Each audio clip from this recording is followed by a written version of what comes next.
Hi. Well, today out here at the range, I've got a Wesson model 15-2 357 Magnum. These guns have interchangeable barrels. And today I've got a 10-inch barrel installed on this thing, which is going to make it extremely nose heavy on the balance. But I thought since I had the barrel, might as well put it on, make a little video with it. So I'll get this camera put on the tripod and we'll fire at least a few rounds through this behemoth of a thing. Okay, I've got it loaded up with some pretty warm 357 Magnum loads.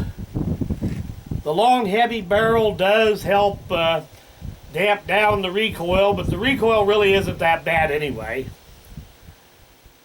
Really, if you're going to use a barrel this long, you probably ought to shoot the gun off of a sandbag or something.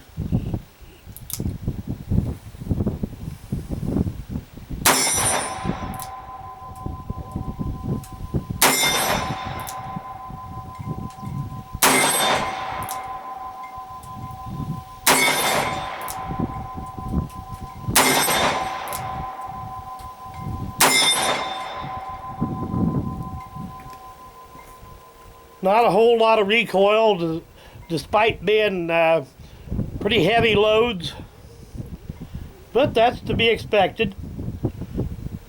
I'll load it up with some 38s. Well, that long barrel and that heavy of a barrel makes this thing very nose heavy.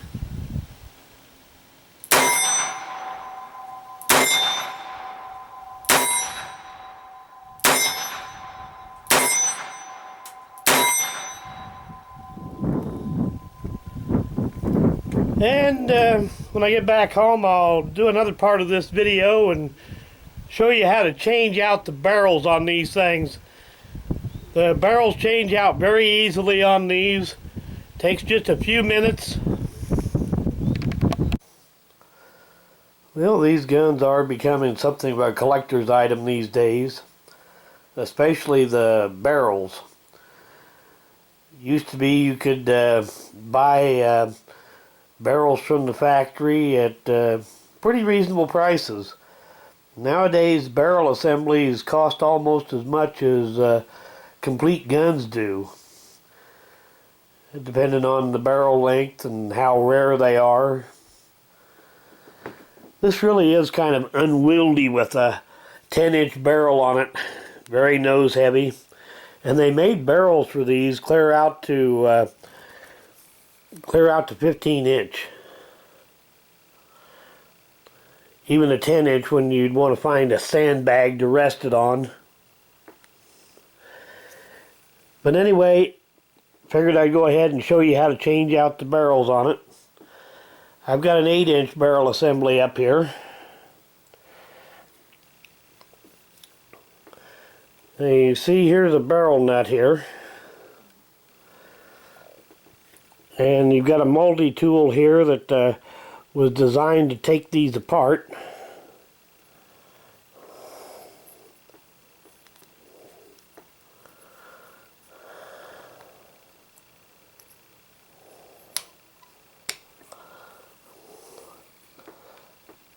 Just counterclockwise. And we're going to take that barrel nut off of the end.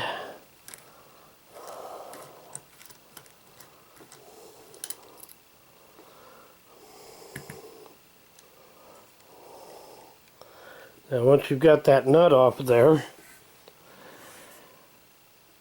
this outer sleeve will just slide right off.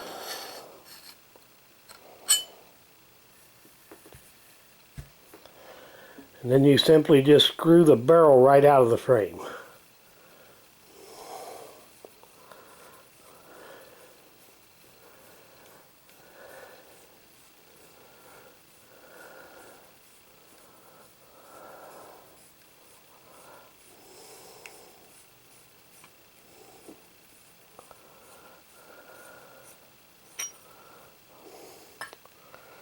Now before anything gets lost, I'm going to put that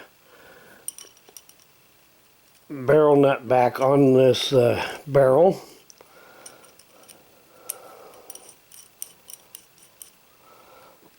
Slide it back into the shroud. We'll set that aside. And take this 8-inch barrel here. Remove the nut off the end of it.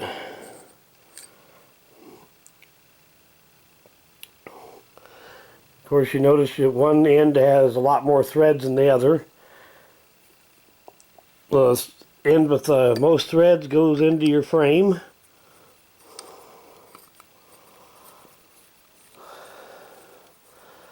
And we'll screw that down until it almost touches the cylinder face.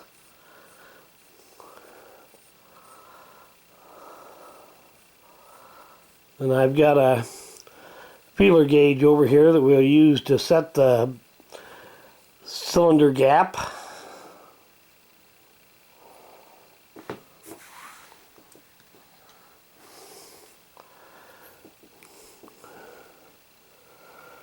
Take this feeler gauge, set it in there like that, and then we'll just screw the barrel down against it. Not tight, just until it's touching it. Now we'll put this barrel shroud back on. You notice here there's a pin right here, and there's a hole corresponding in the shroud to line up your barrel shroud.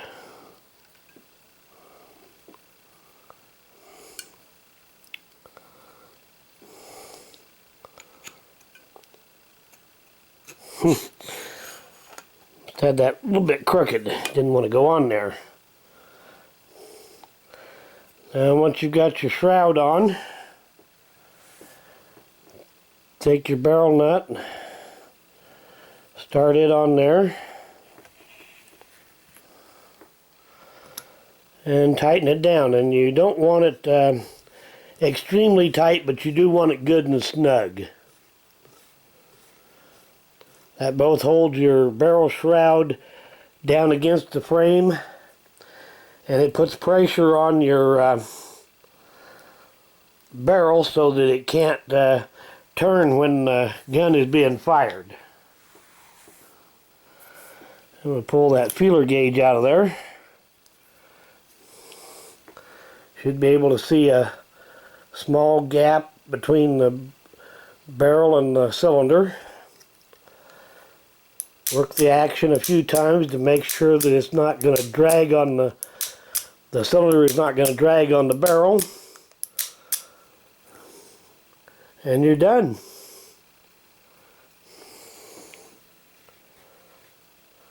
Well, thanks for watching.